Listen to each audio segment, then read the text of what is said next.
Welcome into the Wednesday episode of Section 1904. A little bit different here today. John and I are face-to-face. We are in Imperial Beach, so let the service a little bit of a warning that you might hear a couple motorcycles cruising by. You might hear some people, some rather large, loud mufflers rolling by on Imperial Beach Boulevard. Ambiance. It is a little bit of ambiance. There is some natural ambiance here at Life at the Beach in Imperial Beach. Certainly, it does sound a little bit different than, let's say, I don't know, Coronado, or perhaps some other beach communities. But that's just something we'll deal with here for the next 30, 40, 50 minutes, however long it is, on today's Section 1904. We also are watching a Padre game. It is the bottom of the fifth inning. It is currently tied 1-1.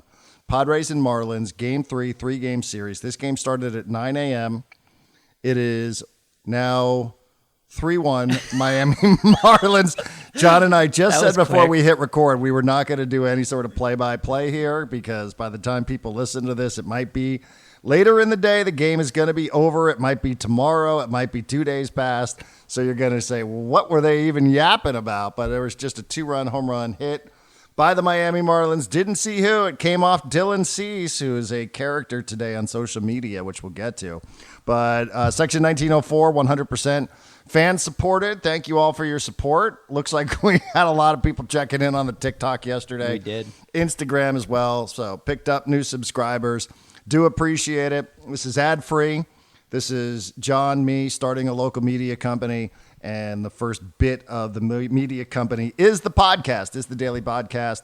Section 1904 also sends out a daily newsletter called Front Row Seat. Some of the headlines, some of the top stories, some of them are on the nose today for some of the things that we're going to be talking about in this podcast, very specific to Lionel Messi in the MLS All-Star game. But John, welcome to Imperial Beach. Thanks for making the drive. It's nice to be here. It is. Like I was driving from the freeway to here, and it's just such a different vibe than Carlsbad, obviously. But sometimes it's nice to come back here and be like, real people, Darren. Real people, right? A real city. Yeah. Is it? Well, I don't know.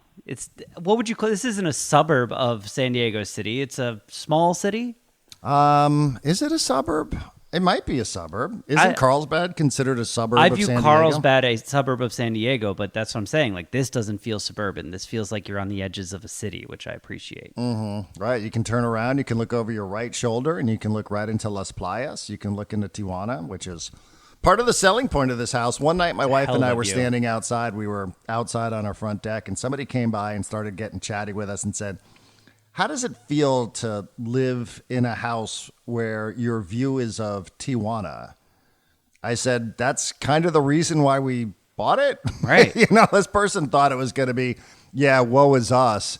We have this shitty view of Tijuana. We're like, no, that was kind of... Listen, the other stuff that happens here with regards to Tijuana is obviously something that we spent a lot of time talking about. Maybe not so much here on the Section 1904 podcast, but something that we have talked about a lot on Kogo with Jack Cronin about the sewage and all that sort of stuff in the water. So, that is the other part of this. But yeah, like that's part of the reason why we wanted to live here is because we wanted that view of looking right into Las Playas. Yeah, it's not like from miles and miles away you can see criminal gang activity or whatever. It's just a piece of land. It's a very nice view. I pulled up, I turned around, I looked that way, and I was like, what a view. It's a great view. Yeah, right over the estuary and such. So, yeah, there's some activity actually down there. I don't know what's going on. And looking at a couple of different vehicles right out there on the beach. I don't know. Anyhow, we'll let you know. We'll keep you updated, not just on the baseball, but on anything else that is happening. So I mentioned yesterday's podcast. I got to say, I did not realize that we had said anything that would be deemed, I don't want to say controversial and overhype it because I don't think that was the case. But I don't know that there was all that much that was objectionable from yesterday's podcast as it related to the Padres or even as it related to the Chargers. I figured as it related to the Chargers, it was just mostly going to be, some of the commentary that you get when you do or have done local talk radio in this town and you say anything about the Chargers is, oh, here they go again, the salties. They're all being salty about it as if, a team leaving its home market of 56 years is just something that, you should just move on. Yeah. Like it's just no big deal, even though it like literally cost me a lot of money and it cost other people their jobs. And we don't need to go through all the reasons why. Some people might still, all these years later, 8-9 years later, still feel a certain way. But thought maybe a couple of those people would climb out of the woodwork. Didn't expect something you said about the Padres really to get under anybody's skin. But there I found myself playing a little bit of catch up later on social media. We were accused of being chicken shit for running to our podcast to talk about something instead of posting subs on social media. So I know there was a little bit of banter there and mostly friendly stuff. I don't think it was anything too malicious. But I then found myself saying, I don't even remember what it was that we said that would have been perceived as chicken shit in the first place. But I know you had a much more in-depth conversation on that than I. Yeah, a little bit. I mean, this all stemmed from yesterday, me saying, like, I was trying to not get into this war on Padres social media, and then I ended up talking about it, and then obviously the war came to my front doorstep. And I think it boils down to there are Padre fans that are unhappy with the 2025 team and the future of this team. They always bring up the future of this team. And when they see people like me and you go, I don't know, I'm pretty happy. This team, like you said, they won 93 games last year. They've been in a playoff position all year. They're buyers at the trade deadline. I said something on social media about, I spent years and years saying all I want is meaningful September baseball. I wasn't even saying like playoffs. I was like, I just want meaningful games in September. And I said, hey, Grupner said something like this, like, hey, if someone woke up from a coma 5, 6, 7 years ago, they'd be very surprised by how much better the Padres are now than it was then. And again, people were upset with me. They were upset because they said this Padres team is a bunch of mercenaries that AJ Preller has traded for, which, those are the same people that used to be like, no prospect hugging. And then I saw other people saying we were supposed to have a World Series title by now. And so I don't know. I'm interested in these conversations. I'm interested in what Padre fans are thinking, because I don't feel like the way I think about this team should be the way that everyone thinks about this team. Fan the way you want to fan. But yeah, people do seem really upset if you say nice things about this team. Like you can bash them. You can be like, wow, what a disappointment. Left field and catcher. Geez, the roster construction. I can't believe they signed Manny Machado to this long deal, and imagine how bad he's going to be. Like, you can do all that and no one cares. But the second you go like, I don't know, I'm pretty excited that they're in the playoff conversation all year long, and that they're trying to add stuff so that they can maybe win a World Series this year, and people kind of come for you. The first commercial after the half inning where Dylan Cease gave up the lead. Oh, no. The first commercial, and I listened to every word that you said. I saw. The first commercial was an advertisement for Dylan Cease's bobblehead night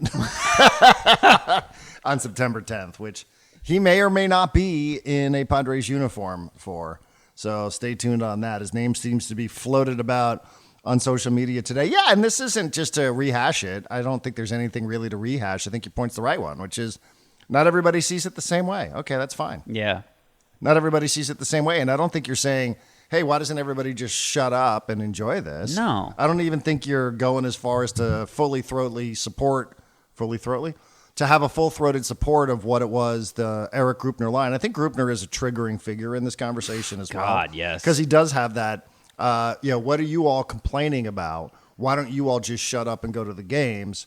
Look how much better this is than it used to be, instead of we are trying to do everything we can to win a World Series championship, when we've had some confusion on that, whether there's been trades for significant players or reduction in payroll, or things allowed to fester, relationships, conflicts, all that sort of stuff between key figures in the organization. So, I understand that might not have been the best form of public relations from the Padres CEO, who I think is polarizing. So I'm fine with that. But I think all in all, I think you and I are probably, this team won 93 games last year. They had the Dodgers dead to fucking rights. Yeah. And then they fucking let them off the hook. So, it's hard. Winning's hard. We get spoiled by watching organizations in sports win with regularity and think, that like Tom Brady ruined it for everybody. When I had to listen to Colin Cowherd as I was preparing for my radio show, and I used to hear him knock somebody like Ben Roethlisberger, a 2-time Super Bowl champ, who'd been to 3 Super Bowls, like, he doesn't work as hard as Brady. He's not going to be Brady. You're like, nobody is going to be Brady. But that's what Roethlisberger has to live with.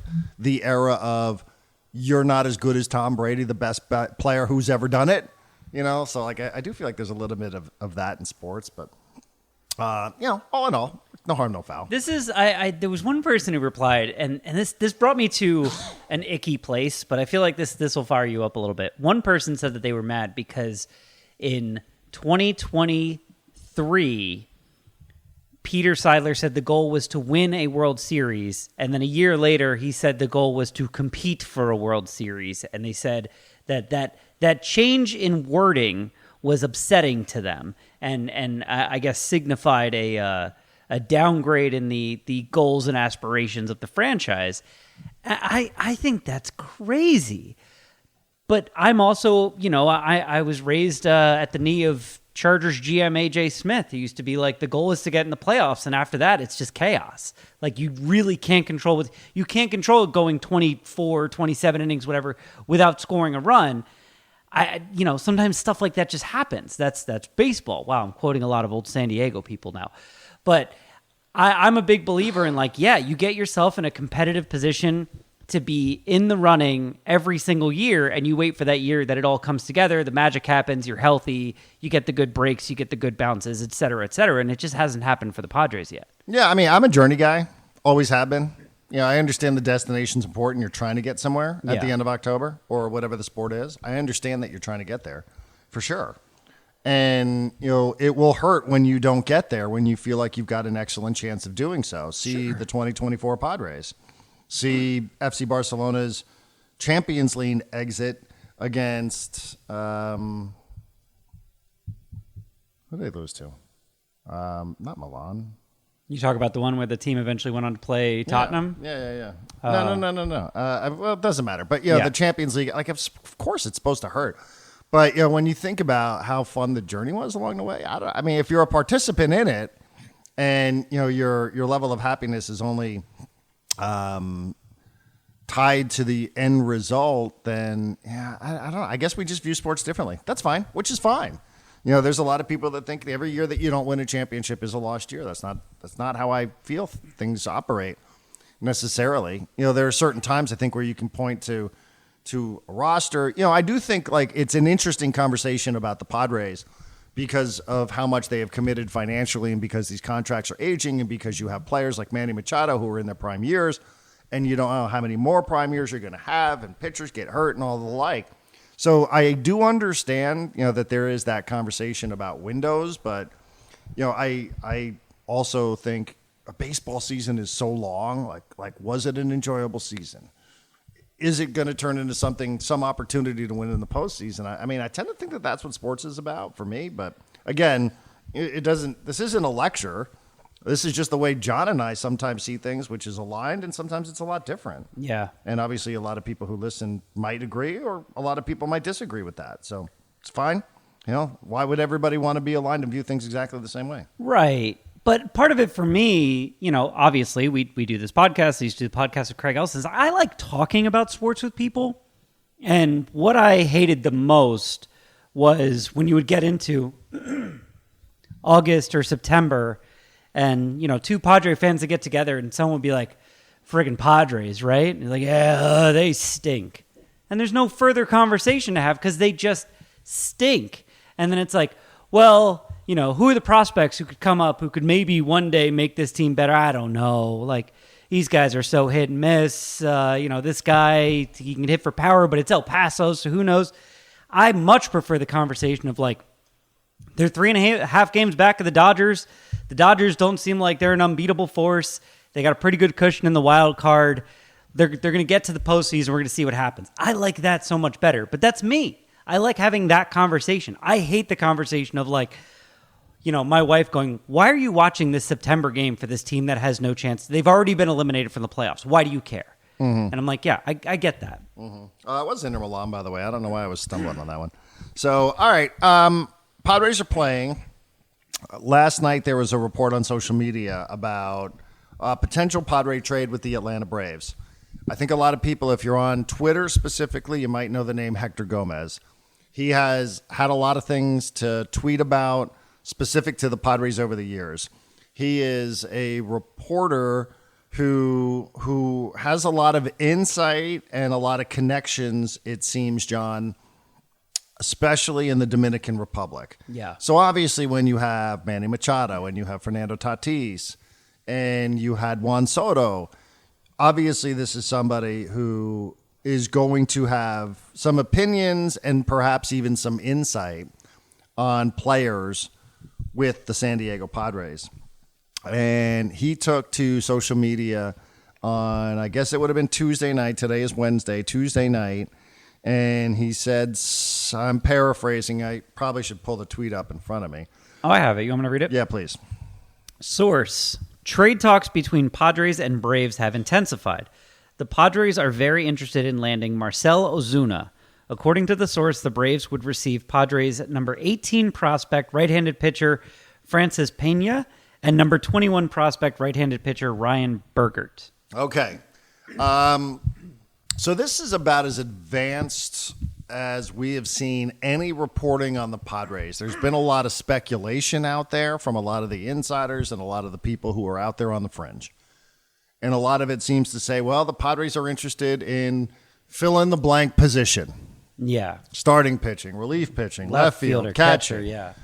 We've seen some speculation. Maybe the Padres would move Cronenworth. Maybe they'd be interested in a catcher, right? So that's all speculative, but this felt very specific. So it gets people chatting because Hector Gomez is somebody who, again, I don't know what his track record is. I don't know what his batting average is when it comes to accuracy. But it's enough that I follow him on social media. I follow him on Twitter. Just, for the times I think that he does provide a little bit of insight.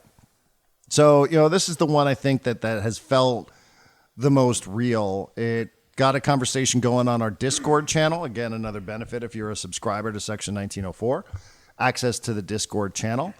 It didn't seem like anybody was too over the moon about the addition of Marcell Ozuna. There also was a bit of commentary there about why would we trade away Bergert? Why would we trade away Pena? Which, hey, listen, if you want to add to this roster, you're probably going to have to give away a couple of things here that other teams might value. Yeah, something. Not trying to be the insider here. Not my role. My role when I was on radio, I always used to say to the people that I trusted with the Padres, is this something that I should take seriously or is this not something I should take seriously? And what I got this morning about that report specifically that you just read was that it is a quote, and I will quote, a complete fabrication. Oh, wow. So I would say that there is nothing going on between the Braves, who apparently feel like they can stand pat with where they are in the standings and roll the dice and take their chances between now and the end of the regular season. Kind of okay with that for the Braves. I've also been told not only was it a fabrication based on what the exchange would be, but also that Ozuna's not really even on the Padres board at this point. So I would say, and I don't put myself out there on a limb like this very often because it's not my job. I'm not the insider here. That's Jeff Passan. But I would say that this is one that you can move on from. Okay, that is interesting because I was looking at all of this, taking it very seriously, but also factoring in all the reports I've been hearing from insiders about the Padres are looking to add a bat or two, but they're not really looking to add payroll. And I saw a report today about Jarren Duran from the Red Sox that was essentially one of the things that's interesting about him to the Padres is he's kind of cost-controlled. He's a little bit underpaid for a number of years. And so it seems like the idea of them sending out a couple prospects and getting a guy making $16 million a year seems like that's probably not going to happen. So that's why I was surprised by that. And that's why those stories about, hey, they're shopping Jake Cronenworth, or Jim Bowden said they're shopping Dylan Cease and Michael King. It seems like part of... Who would pick those guys up? I mean, Cease, okay. Who would pick up Michael King? Nobody. That's what was weird to me about it. Nobody. But it did seem like all these reports were pointing towards, and we went through it, I think yesterday or the day before with the Luis Roberts stuff. But it seems like all this is pointing towards the Padres are interested in adding a bat. They're not interested in adding payroll, which is going to get complicated, and it's probably going to end up with hurt feelings somewhere. But that was the reason that I was kind of doubtful of that specific trade framework. So I guess good to hear that my suspicions were correct. Yeah, and again, I don't know Hector, and I don't know if he's accurate more than he's not. He seemed to say that he didn't report that was done. I saw somebody on Twitter suggest also maybe that this has gotten, that this was a proposal on an Atlanta blog. I don't know. I don't have the time to go investigate all that sort of stuff. Like I say, I at least still had the opportunity to cut straight through it and say, is this not? I was told complete fabrication. So I think we can move on from Marcell Ozuna. But you even have Buster Olney today, talking about some of the stuff that's floating out there. Buster, who I don't think is somebody who just chums the water. I don't know that he doesn't, but I don't think he's somebody who just goes out there and chums the water. Like people need to understand about Jim Bowden. Jim Bowden is he's a content creator. He's good. Like, he was a great radio guest because he'll just say shit, man. He's not somebody who's like, oh, no. I've got to make sure that I get this 1,000% right. Like, he's not. He just throws shit against the wall. Sometimes it sticks and sometimes it does not. I don't know exactly where Buster slots in on all this. A surprise name has emerged in the starting pitching market. Dylan Cease, who will be eligible for free agency at year's end. Perception of other teams is that the Padres are intent on making a push for the playoffs and would use Cease to help fill other roster needs. And then he went on to say the Mets and some other teams in the American League would be interested in such a player. Hopefully, none of them are watching the game today. Not that it's been awful, but it hasn't been good. It's not like he's selling himself as some sort of, oh man, we got to go get that guy. That's like he did in his last start, maybe.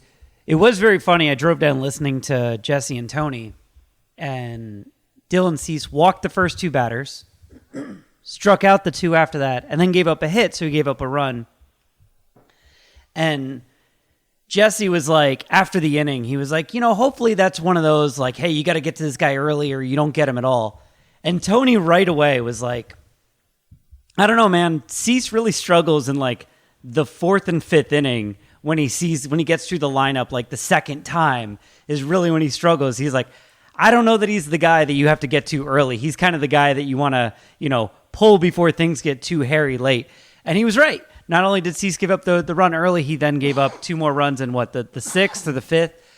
So yeah, it's not the best of showing from Dylan Cease, despite the fact that everyone outside of letters to AJ, who did a good job of looking through arm slot angles and everything that has changed with Dylan Cease, everyone else is like, the stuff is still there. I don't know why it's not working.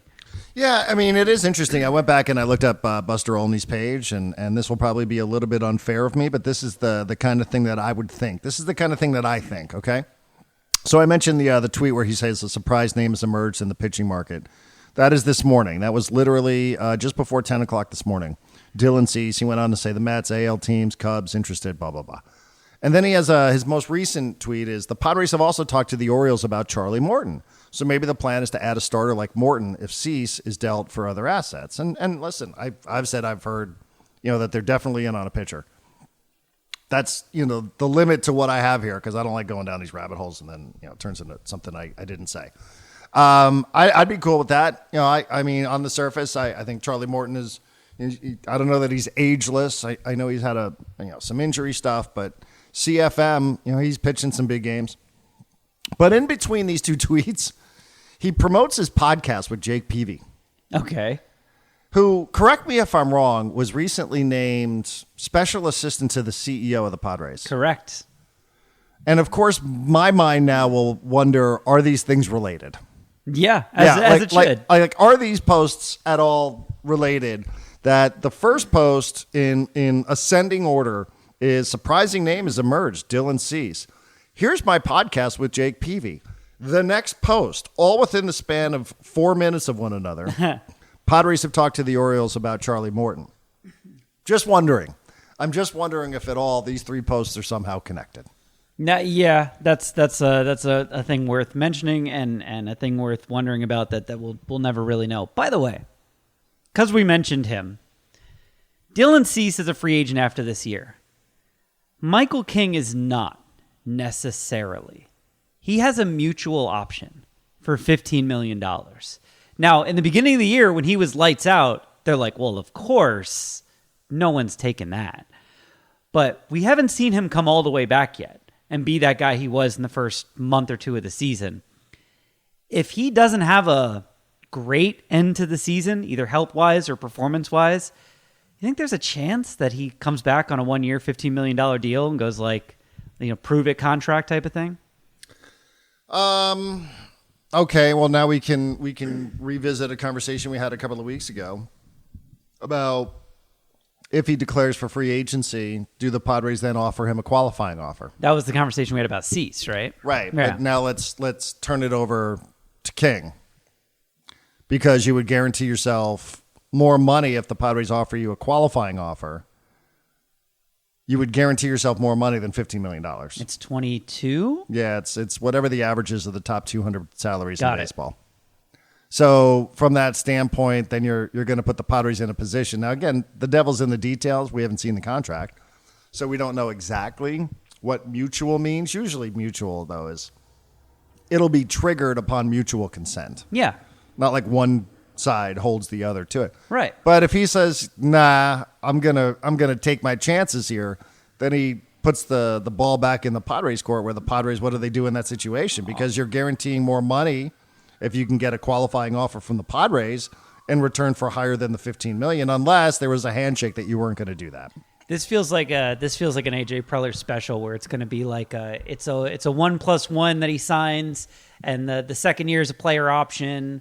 First year is 18 million. Second year's 25, something like that. Mm-hmm.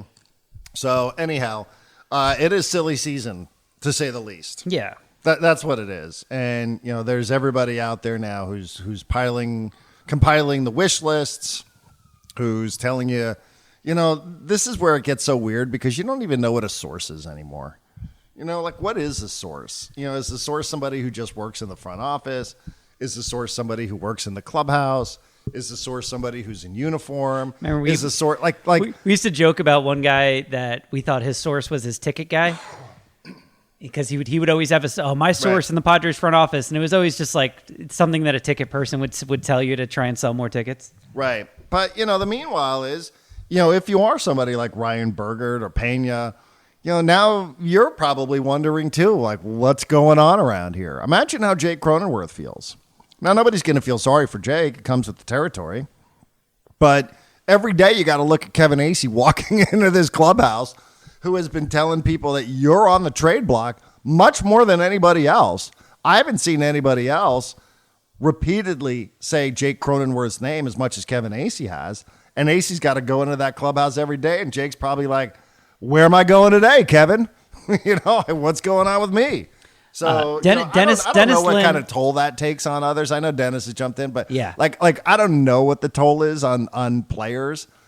And I know people don't care. Depends on the guy, right? Right, but for the most part, I don't know. Like, what am I doing here? Like, imagine if you had to have some work done at your house. And you're like, oh, maybe I shouldn't even bother with this. Well, and I don't know if Jake has any kids or how old those kids are, but for someone who's a little bit older who has kids, like, school's about to start, man. You want to move your whole family, right? Like this, Chris Paul signed with the Clippers a day or two ago, and everyone was like, yeah, we all kind of knew he was going to the Clippers or the Lakers, because when he left LA, he left his family there, because he was like, I don't want to move you guys every time I'm changing teams. And he's like, hey, if I'm a free agent, I can go wherever. Like, I want to be back with my family. So those things factor in as well. One last thing on the Padres, unless you have more. I was watching Stephen Kolek pitch yesterday, and I was like, we a lot of people, including myself, shit on the Padres, developmental systems, right? Stephen Kolek he's like a Rule 5 guy last year who was a very not dependable relief pitcher. He's become a good starting pitcher this year. He already has double the amount of innings, or close to double the amount of innings that he threw last year. His ERA is lower. His WHIP is lower. he's just become like a solid starting pitcher who, by the way, even though he spent some time in AAA this year, I heard he leads the NL in double plays induced, which I think is fun.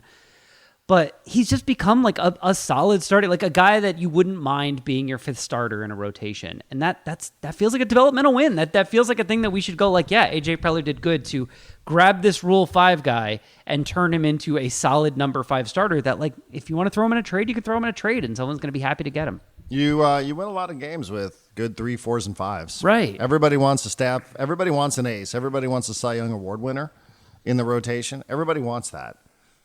Not everybody gets that. But when you're doing better at the 3, 4, 5, you're going to win a lot of games. And I'm with you. He was valuable enough that he stuck around all year last year on a 93-win team, correct? Yeah. As a Rule 5 player. Yeah. So, stuck around, good enough, did enough to get himself some more opportunities. So, yeah, silly season. So just beware. You don't need us to tell you that.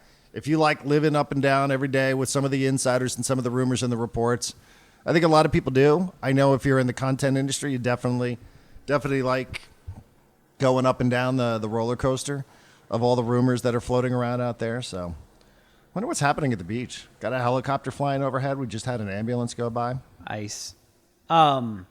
By the way, the next few days in St. Louis, not only is it going to be rainy, it's going to be in the high 90s. So look forward to watching the Padres just sweat off a few pounds when they play the Cardinals. Usually like one of the worst trips. That's awful. Have you been to St. Louis? Just to the airport, I think. Does that count?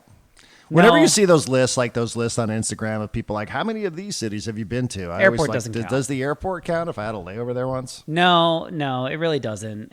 Except for like the time that if you get laid over for like a day and a half somewhere for some goofy reason, like I spent 24 hours in Kansas City once for like air travel reasons. And I, went out, got a hotel room, ate at a restaurant. I'm like, okay, fine. I was in Kansas City. But no, St. Louis, I never did that. We went back-to-back years, 2005, 2006 with the Padres. So back-to-back years lost to the Cardinals in the playoffs. I remember those. 05, it was Old Busch Stadium. And in 06, it was New Busch Stadium. You can imagine the double entendre from all the mature people talking about Old Busch and New Busch.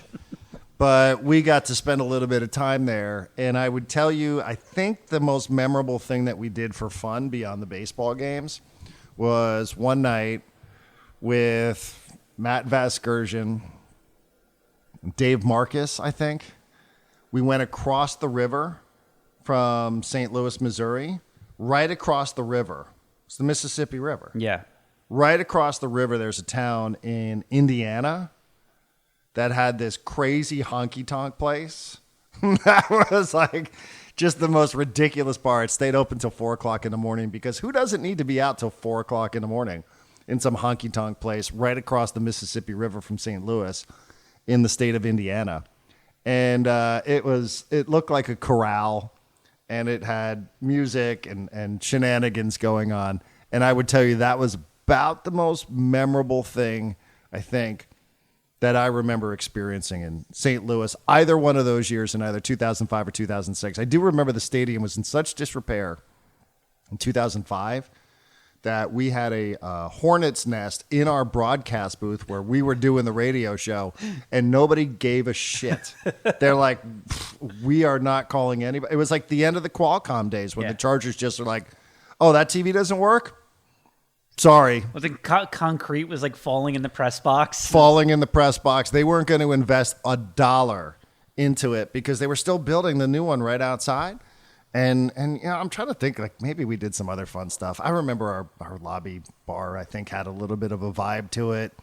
One of those years. But other than that, it's not a place I would ever say. I think I got to get back to St. Louis. I do love the mental picture of you, Dave Marcus, and Matt Vasgersian in a honky-tonk bar in Indiana. It's very funny to me. Yeah. I mean, that was a lot of fun as well. And, I also remember in 2006, I remember being in the suite with Sandy Alderson. I got invited to go up to the suite. Oh, actually, I do remember a different story as well. What was her name? The sideline. She still works for Erin Andrews. Spilled an entire cup of coffee on a box of donuts that I had. Never apologized. Never apologized. That was a great story, Darren. Yeah. Well, that's why I've never had anything good to say about Erin Andrews or her work throughout the years. She ruined that box of donuts for you. Ruined the box of donuts. Yeah, absolutely. That was a lot of fun, though. We took the whole BP show out there, back-to-back years, radio show out there, back-to-back years. But I'm good. I'm good on St. Louis. So there you go. Happy memories. Maybe other people have had better memories in St. Louis. I'm good, though. All right. The other thing, I guess, did you read Krasovich today? Because I thought if there was going to be one person who would get gooey about the Chargers returning, I thought the same it would be Tom Krasovich. And he didn't. He did not. I was shocked. Chargers return to San Diego, just another practice for the LA team. Chargers. Wait. It's wonderful that him not getting gooey about the Chargers happened right after he wrote like 2 gooey things about how much he's falling in love with MLS and San Diego FC. I think SDFC has taken over his heart. That the little spot that was empty when the Chargers left, I think SDFC has filled that for Kraz. Chargers practiced in San Diego on Tuesday for the first time since their relocation. On the nostalgia meter, this was a 0. Actually, this was a Jim Otto, a 00. Chargers were here for 56 years. Now they're in L.A. San Diego vibe has left the building.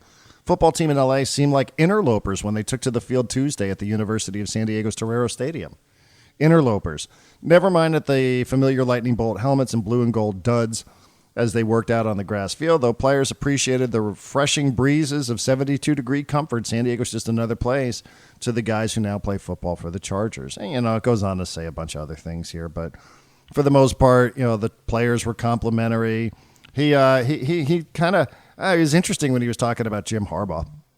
He Tuesday marked LA coach Jim Harbaugh's return to USD, site of his first head coaching job. But Harbaugh's tenure at Chargers quarterback summons no nostalgia, even from hardcore Charger fans in San Diego. When Harbaugh served as part-time quarterback under Mike Riley's teams in 1999 and 2000, his career was nearly over and the Ryan Circus was playing out. Second of those teams went 1-15, and Harbaugh threw more interceptions than touchdown passes for the second year in a row. I was like, wait a minute, why is Harbaugh getting I don't like Jim Harbaugh either, but I thought that was a weird turn for Krasovich to take. But he had to stick the knife in. By the way, I saw a video clip this morning that if you follow Section 1904 on TikTok, I think I reposted this CBS Sports thing. Denzel Perryman, who was one of the last draft picks of the San Diego Chargers, played a couple years in San Diego when it was kind of obvious they were leaving, played some years in LA, played for the Raiders, played for the Texans, came back to the Chargers last year, is still with the team. At this practice was asked, how does it feel to be back in San Diego? And he immediately said they never should have left. Yeah. So credit to him. Yeah, I mean, I don't think that's an outrageous take. I don't, and I don't know what all the reaction was like yesterday because Dean Spano signs your check. It's kind of outrageous. Fair. There was some posts there. I had a friend of mine who's a Charger guy. I'll leave his name out of it, but he did say I sounded like a Karen on yesterday's show because John clipped something for Instagram that made the rounds. I think he posted on TikTok as well. I haven't yet figured out how to make an account, so pardon my boomerism on that one. But for the most part, I don't know that I said anything. I'm not rewriting history for this, And if it sounded a little bit, here's what I would really prefer: to just not have to talk about them. That's all. I mean, it's not me sounding like a Karen and going back in time and still salty and all that other sort of stuff. It's more the nuisance of feeling like this is under my nose and I don't want to talk about it, but there is a little bit of an internal tug to talk about it. And I think that's the part that's more irritating than anything else. I suppose it's just easier just to say, oh, that's happening here? Cool. Let me move on. I just am of that position. I just don't really want anything to do with it at all. And I don't know that that's, I'm not salty. I don't make it part of my content. I haven't for years on radio. Like somebody like Scott Kaplan, loves being, what does he call himself? The Charger Hater Club. He loves that. It's part of his identity on his platforms. That's not my identity. I move on. I talk about the teams that want to be in San Diego, and that's not them. So I'm perfectly fine to not have to relive this every time they catch a wild hair and want to start tugging at our heartstrings here with this Phillip Rivers video or Antonio Gates stuff. Yeah, I mean, not to completely relive yesterday, but I'm okay with remembering the good times. That doesn't mean it needs to turn into a like, when are the Chargers coming back? How could they come back? Could they come to Chula Vista? Is Dean Spanos going to sell the team? Like, we don't need to get into all of that. Scott Kaplan, who, by the way, I had to stop listening to his Chargers takes years ago because even though it did make me laugh at first, I got uncomfortable with him always calling them the C words. That was just it just felt like a weird line to cross. Is it worse than the Judases? No, who calls him that? Nick Canepa. Oh, Jesus. I wonder if they dusted Nick off and actually sent him off the couch for a change to go out there to USD. I guess we'll find out if he writes something. Anybody named Spanos around town? Did anybody with the last name Spanos make an appearance? I haven't seen it. I haven't seen it either, but yesterday was the one that was supposed to be like in front of the military, I think. I guess today or tomorrow is the one that's like kind of open to the public, so we'll see. But I did include like 3 different links to reports from practice yesterday. Krasovich, who was like, yeah, there was no vibes, it didn't feel right. The LA Times, which wrote it from the perspective of interviewing Tony Jefferson, and they were like, oh, it feels like a homecoming for the Chargers. Everyone's real happy to be here. And then 10 News, who was like mixed reactions. And then every quote they had was from some Charger fan who was like, I don't care what city they play in. I would follow the Chargers anywhere. And I was like, that feels like plants, or at least you didn't catch any of the people who were like, yeah, I just wanted to see what this was. I still hate this team, which I'm sure there were those people out there. I do want to clap myself on the shoulder for a second here, Darren. I said yesterday that I thought the Chargers did a training camp practice in San Diego last year, and then I couldn't find any evidence of it.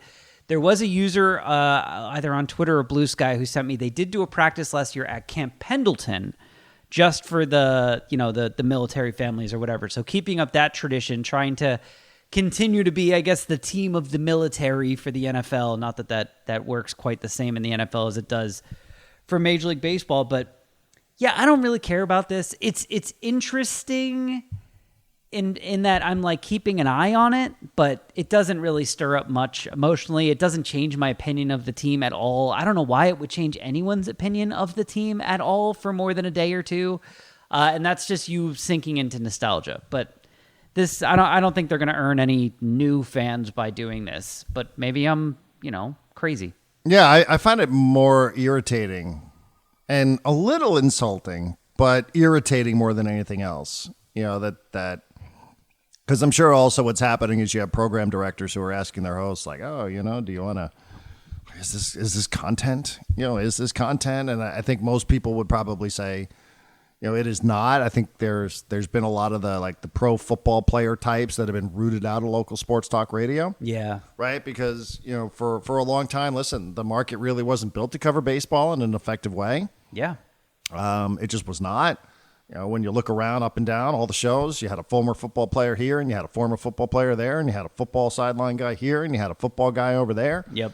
And that's probably the way sports radio is in most places in the United States, to be honest. You still have program directors that will literally say to you, you should be talking more NFL, even in the market that we are in, where, the NFL's, spit in our faces. So, it's sort of programming out of a programming for dummies kind of guide, just because, these things are usually mandated on a national level, not so much on a local level, especially city by city. So, from that standpoint, it's kind of just the way the sports radio is. I mean, I always used to say to people, like, you need to talk more NFL. Your show isn't the same. I'm like, no, it's not the same. Do you know why? Yeah, San Diego's not the same. If you want more NFL, trust me, there's 3 hours of it every day on Colin Cowherd Show.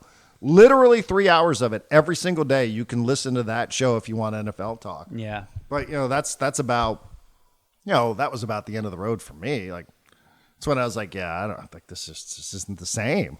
There's nothing about this that resembles what it used to be. So, and baseball, I think you to have that as your everyday subject number one, I give Ben and Woods a lot of credit. They can do it. They do it very, very well. Yeah. For me, I like stories and narratives and things that build over a couple of days, and usually baseball's not the best sport for that.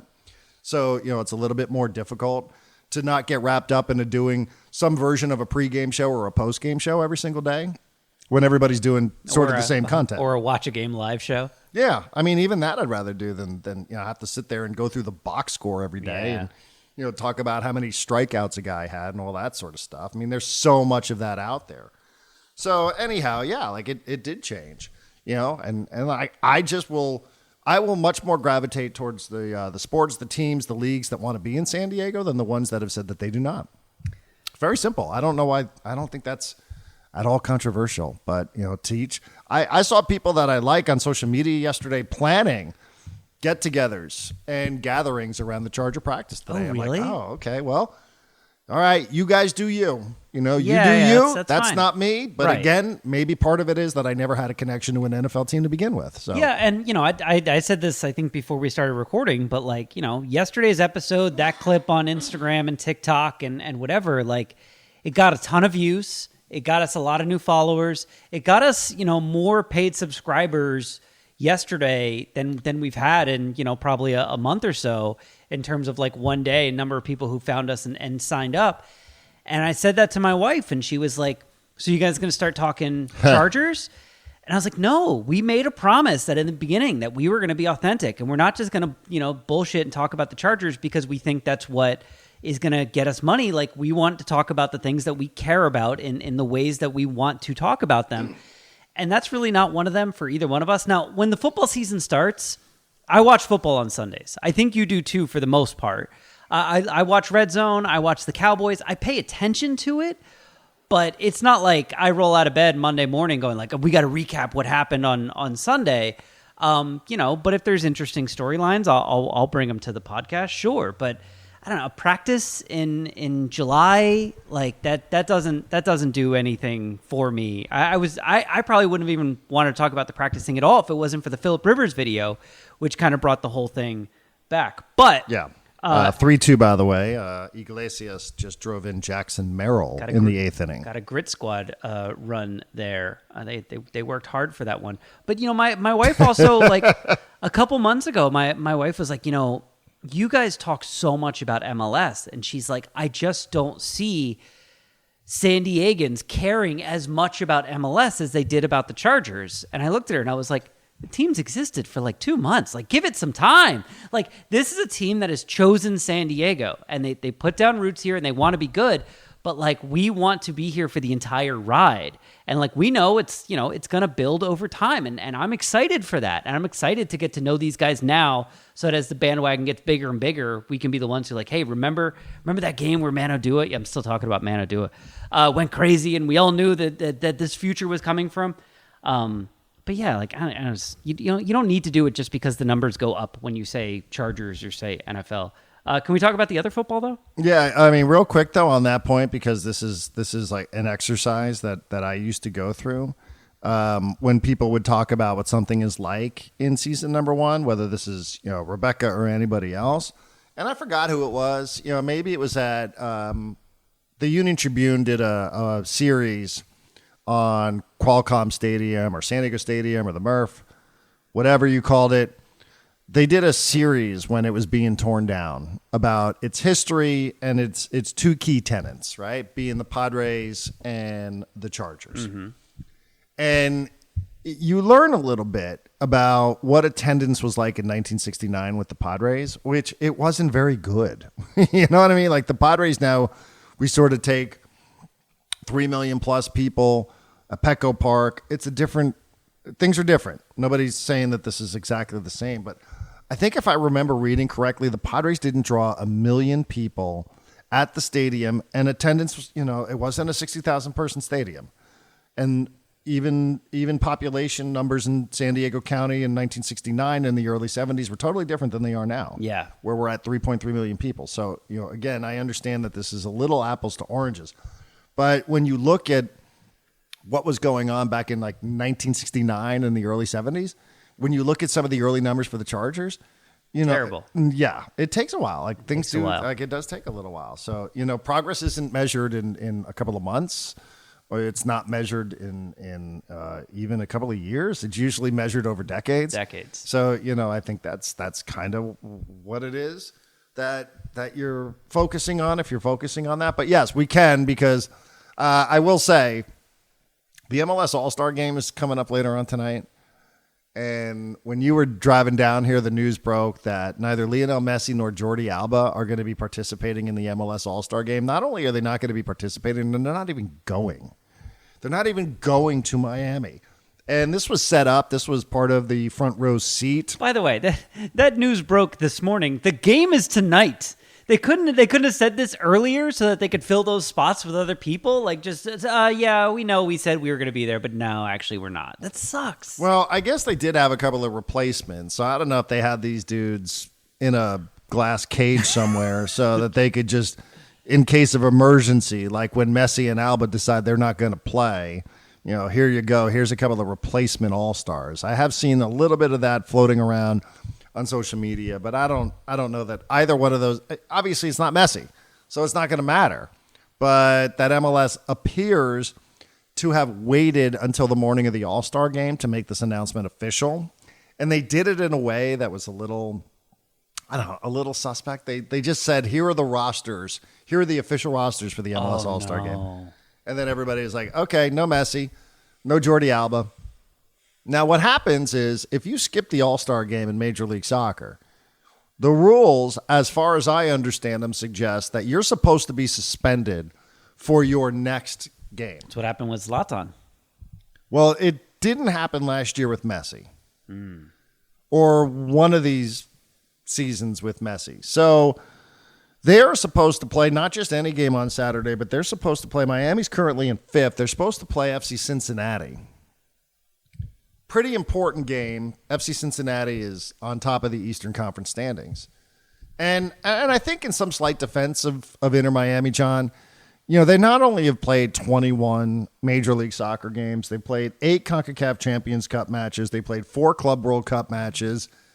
Maybe we need to rethink the timing of the All-Star Game. I thought it was a great thing that SDFC got 3 players to go. I think it's a credit to Tyler Heaps. It's a credit to Mikey. It's a credit to the players.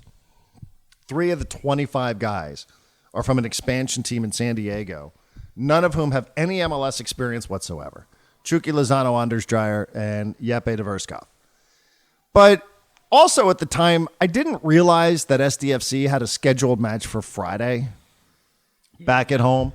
And now these guys, what sort of position is this league putting those guys in when they have a game on Friday?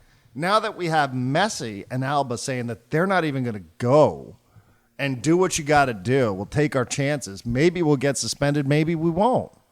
Go ahead, Don Garber, commissioner. You going to do it? It's going to be 95 degrees at the start of game time tonight, by the way.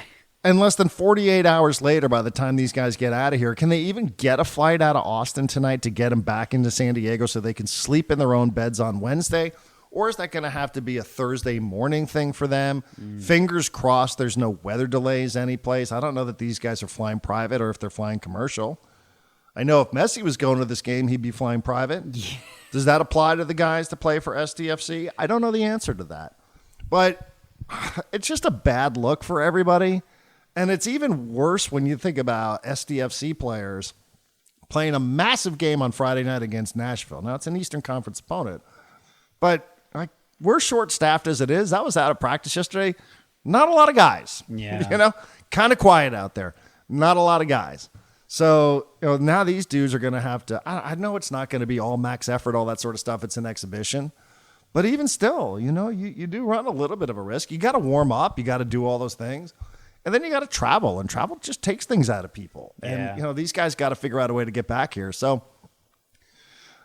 maybe the league should just rethink this a little bit, especially when you start scheduling a Friday night game with SDFC against Nashville. Like that it feels problematic. Yeah, and I just keep thinking about you saying, when these All-Stars were named, 4 weeks ago, I remember you saying, I know MLS All-Star, there's no reason for us to be like, wow, what a big deal. We have no history with the MLS All-Star game.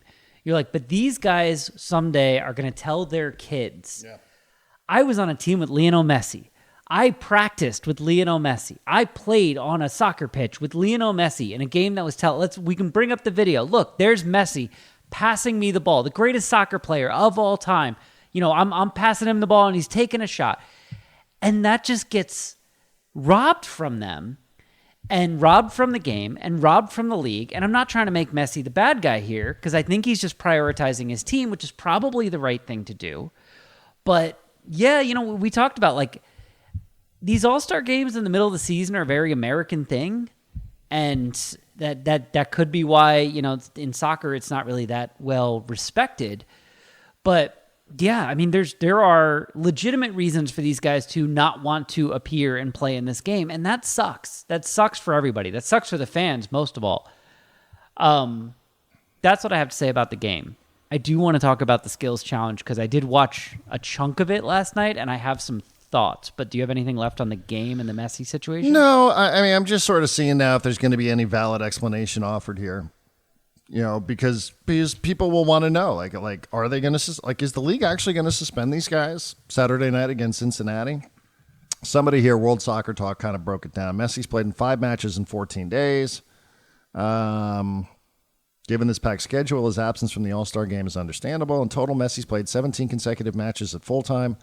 The only exception being Argentina's 1-0 win against Chile, which he came off the bench. Adding to this, Miami's head coach recently admitted that Messi played through discomfort through the historic win over Porto at the Club World Cup, despite the issue Messi played every minute of the tournament. Not currently injured, the decision to sit out the All-Star game is a precautionary measure to avoid any setbacks. Okay. That's the way I feel about Chucky Lozano. That's the way that I feel about Anders Dreyer. Anders Dreyer's an MVP fucking candidate, right? And most people would tell you, at least as of today, which is not worth much, that it's between 2 or 3 guys, with Anders Dreyer and Lionel Messi being 2 of them. So, that he's preserving himself for the rest of the regular season, where Anders Dreyer is out there doing this silly skills competition in the middle of the night in 5,000-degree heat. Messi's 11 years older, though, and he's got a ton of miles on him because he's been playing professionally since, he was 16 or whatever. Like, I could understand the 38-year-old guy with, 22 years of miles on his legs going like, I don't know, man, I could use a couple days off.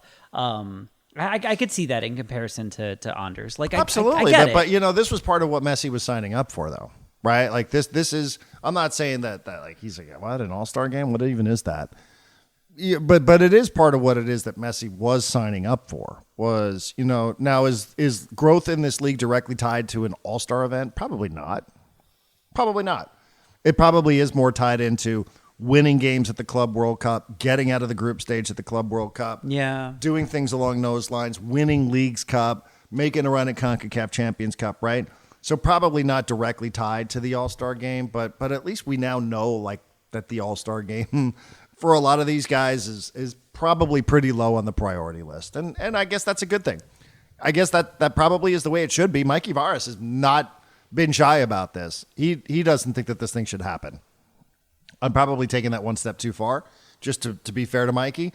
But he has said, like, I don't understand things like this. I don't understand player of the match day. I don't understand player of the month. I don't understand any of this stuff. Like, it's just not how Mikey would run a league if he were running a league. But that being said, he's not running a league. He's a piece of the puzzle. But I don't know. I don't know that Messi's going to be considered. I'm looking at a headline right here. Lionel Messi quickly becoming a villain in the eyes of neutral MLS fans. Well, who are those people? Who is a neutral MLS fan? League's MVP isn't doing himself any favors when it comes to winning over supporters outside of Miami. Because he's not playing in an All-Star game? Or is he just going to make this a little bit easier for everybody else who deep down is like, why am I doing this? Why do I want to go to Austin? Right. This is and the NBA is going through this too, because LeBron James just skipped an All-Star game where I think maybe he was like one of the team captains. And it was like the morning, kind of like this, the morning of the All-Star game. It was like, oh, LeBron James actually not going to play in this All-Star game after all. And when he got asked about it, LeBron said, this isn't vacation for me.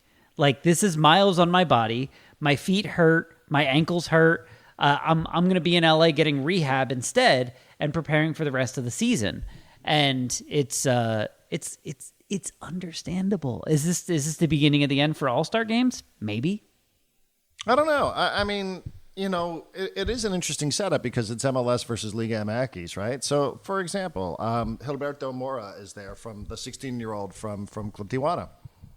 So there's actually 4 players from this region that are represented in this game. Yeah. So does that make it more watchable? It's free on Apple TV Plus. You don't have to have the subscription.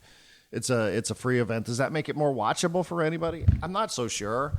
Are a lot of eyeballs in Mexico going to be on the All-Star game tonight because it is Liga MX? And is that a reason why Chucky Lozano is going to want to impress because he's trying to impress people to get back into the good graces or remain in the good graces of the Mexican national team? I think that there's some thought to that for sure.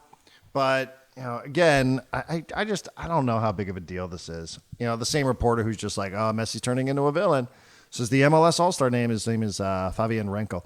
The MLS All-Star game is one of the few things that sets the league apart from the rest of the global soccer landscape. If you think Messi playing in it wouldn't help grow MLS, you're mistaken. Just a few clips of him in action could generate massive interest from fans around the world, especially those unfamiliar with what an All-Star game even is.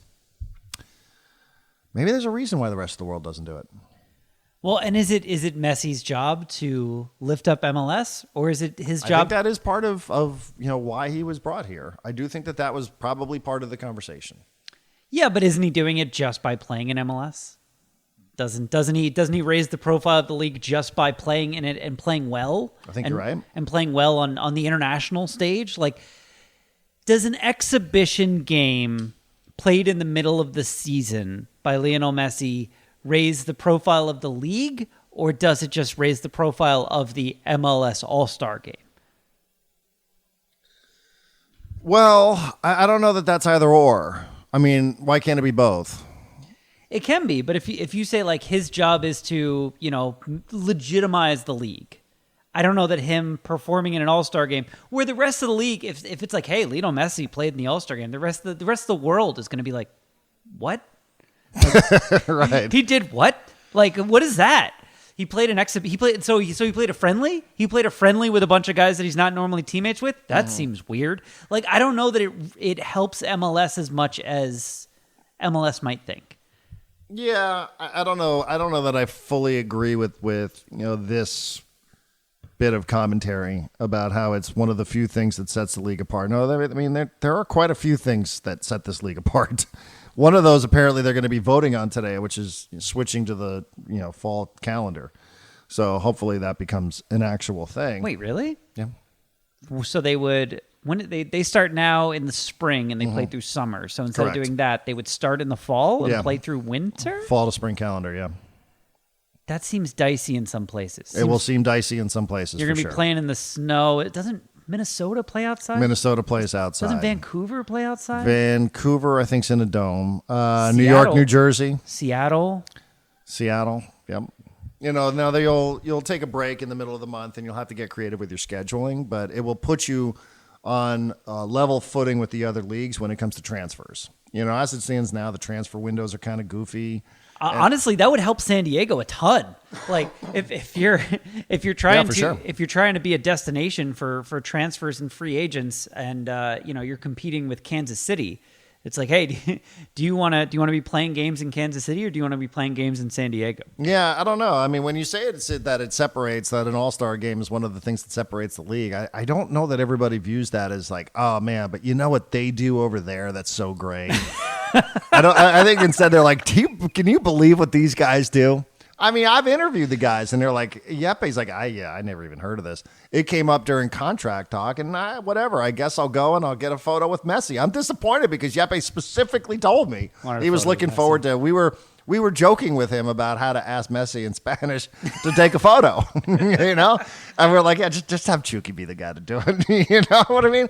So I do think that is a little bit of a disappointment, And again, then there's also like the actual practical. Like, these guys got to get back and play on a Friday night, Like, these are 3 important players for this team, especially now. And it's not like a super extended roster where it's like the MLB All-Star game and every guy can play like 10 minutes, right? They're gonna need guys to play like 40, 50, 60 minutes, right? Yeah. I know. I don't know that we're gonna see like Anders and the whole crew dressed, like Tarek Skubal was at the end of the match, watching in his street clothes at the end of it. But I don't know. Maybe they should. then you also have the Leagues Cup coming up starting next weekend. So I understand. It's not just MLS. I mean, it's all of these players. It was a huge story during the Club World Cup that players are just playing too much, that they're just, and people will say, hey, they make a bunch of money, blah, blah, blah. But, they are playing more than they ever have. Some of these guys, were playing 70 matches in a year. Yeah. And it's not just that you're playing 70. It's like, because baseball people would be like, what? We play 162.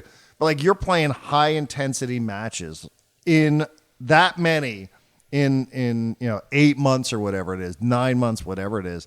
So it's not just that, you can go and have a kick around, all that sort of stuff. Like, you're playing in matches where there are stakes, where it really, really sort of matters. Now, that's not going to be this tonight, not going to be the All-Star game, but, it ultimately, I'm not sure what role the MLS All-Star game actually plays in the growth of the league, if we're being honest. Right, that's I what think I'm saying. credibility, bringing in better players. Right. I think all of that stuff probably matters way more than some event that I'm guessing people who are listening to this aren't even aware is happening tonight. Yeah. Yeah. And it's not like it's on local TV, like someone's going to bump into it. There's not really commercials for it. Like, you have to be following the MLS to know that there's an MLS game tonight. And even then, there's probably people going like, when's the next SDFC game? Friday? Cool. See them then. Yeah. Like, they check their app that tells them the next time that their team plays. It's not telling them that, Anders Dreyer might get 45 minutes in Austin, Texas tonight. Yeah, I still think it's cool that these guys got selected. And, I do think it's a good statement for SDFC. But yeah, I did. I watched the skills competition. I was happy to see Tyler. I was happy to see Mrs. Heaps performing as well as she did. I wasn't aware that she was part of the agenda on Tuesday night. I would say the overall vibe of the event was a little dull for me. Didn't seem like there was a lot of juice in the building. I was searching for something that I could get into, but ultimately I suspect you and I watched it, not a lot of other people. And as much as I said recently, I would love to see a skills competition for the baseball All-Star break, I'm not sure. Maybe that was a bad take. It felt last night straight out of a conference room. Like, it did not feel like an event that people who love soccer were like, I'm going to put this on because this is really going to show off the athleticism of the sport and the excitement and whatever. It was, hey, these guys there's going to be a passing competition, and the last thing they got to do is they got to kick through the Bounty paper towel, which is super strong. And it's like, what? And then it's like, oh, and one round, instead of it being MLS player versus MLS player, it's going to be MLS player versus this guy who has millions of followers on Instagram. Yeah, speed. What?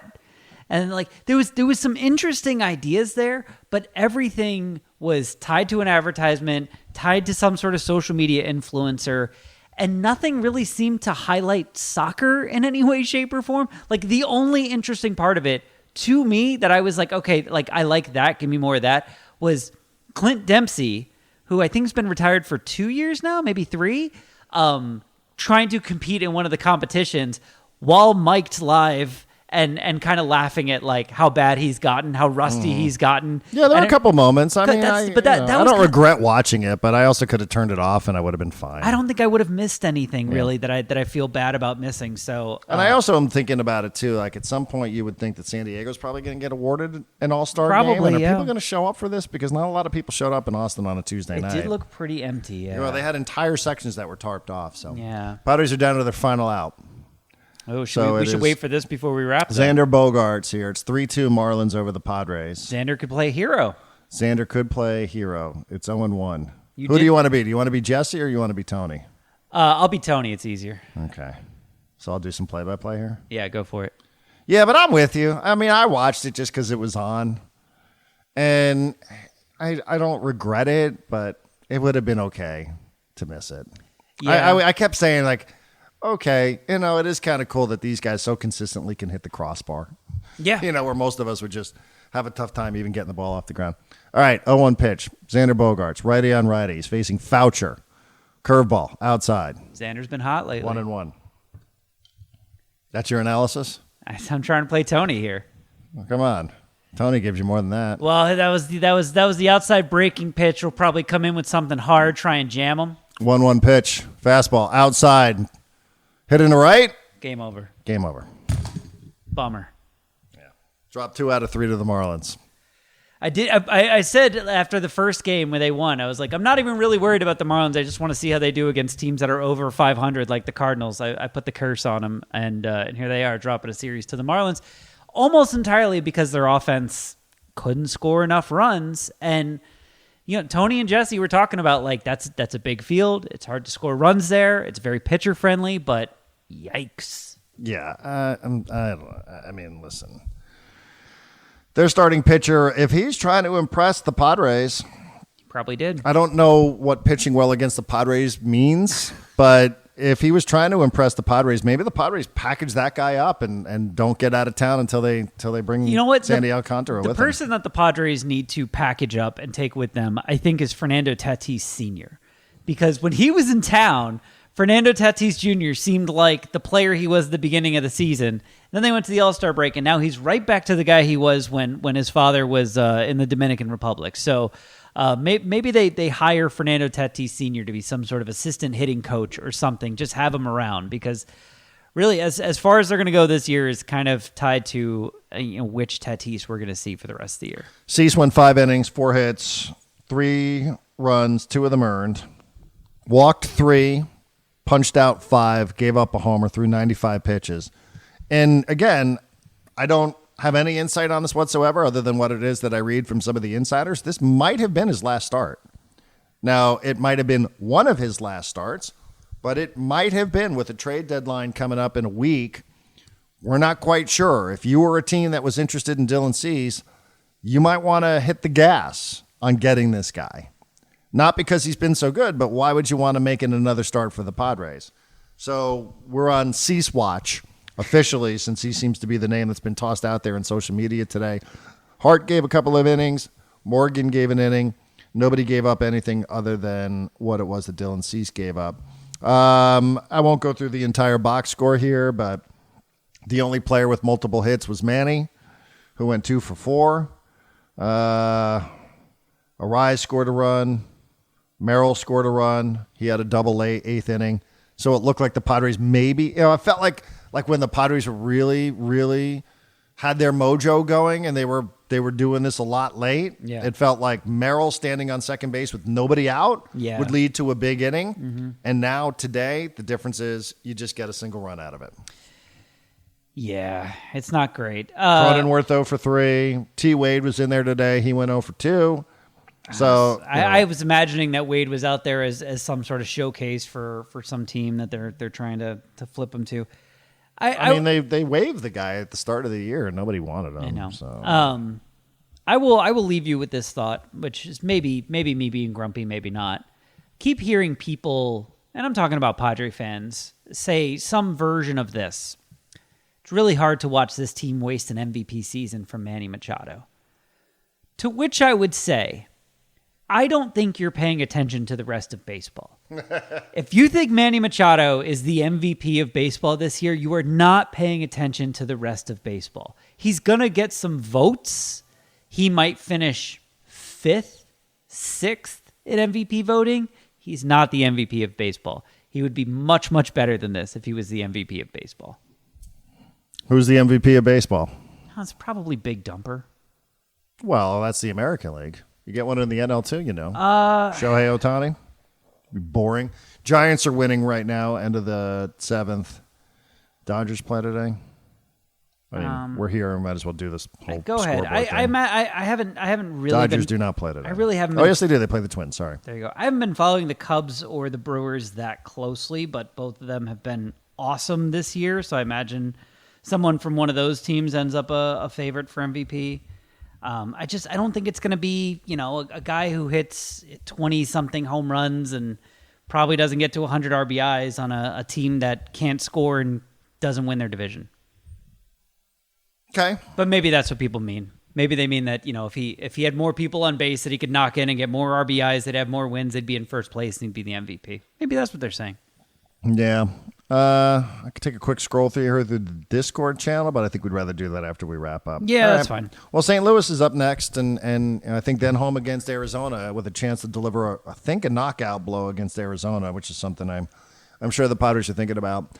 But dropping 2 out of 3 against the Marlins isn't, that's just, I'm sorry for whatever it is that people, and however it is that people want to say, there's nobody, not the most optimistic or pessimistic amongst the Padre fans, that this isn't going to sit well with anybody.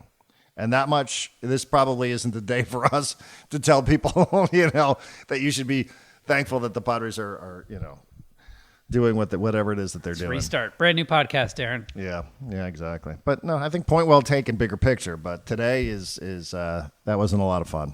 Even to sit here and talk about other things while we're watching this game, looking at the scan man in mud, trying to explain this one away. They have very concerned looks on their faces, don't they? They do. Did you see the thing yesterday at the end of the game? Mudcat reaching out to the guys in the audience. Mm-mm. So there was 2 guys in the audience. One of which was wearing a brown Padres shirt and a brown Padres hat. The other guy had the City Connect colors shirt and hat. And I think it was the bottom of the 9th. Mud was like, we need them. Or no, they cut to them and they had swapped hats. And it was like, oh, rally hats, cool. And Mud's like, no. He's like, anyone who knows these guys, text them right now. Tell them they got to switch shirts too. It's the only way a rally can happen. They got to switch shirts too. So the camera goes away from them for a couple minutes. Camera goes back. They've switched shirts as well. And Mud's like, yeah. And then as the Padres are scoring some runs in the bottom of the 9th, the camera keeps cutting to these guys like it's them switching shirts. That was all the magic that almost got them a win, almost won them a series in Miami. But apparently it wasn't enough. Now they lose the series. All right, cheap promotion for the SDFC midweek show on 760, 6 o'clock. It will be, who will it be? Mikey and Manu Dua, both of them interviews in the can. So thank you for subscribing, listening to us ramble on here while we're watching the Padre game. We just wanted to wait till the end of it, just in case something happened here. We didn't want to feel like we got caught flat-footed. So we'll do it again on Thursday. Thanks for the support, and appreciate it. It's always appreciated. See you on the Discord channel in a little bit.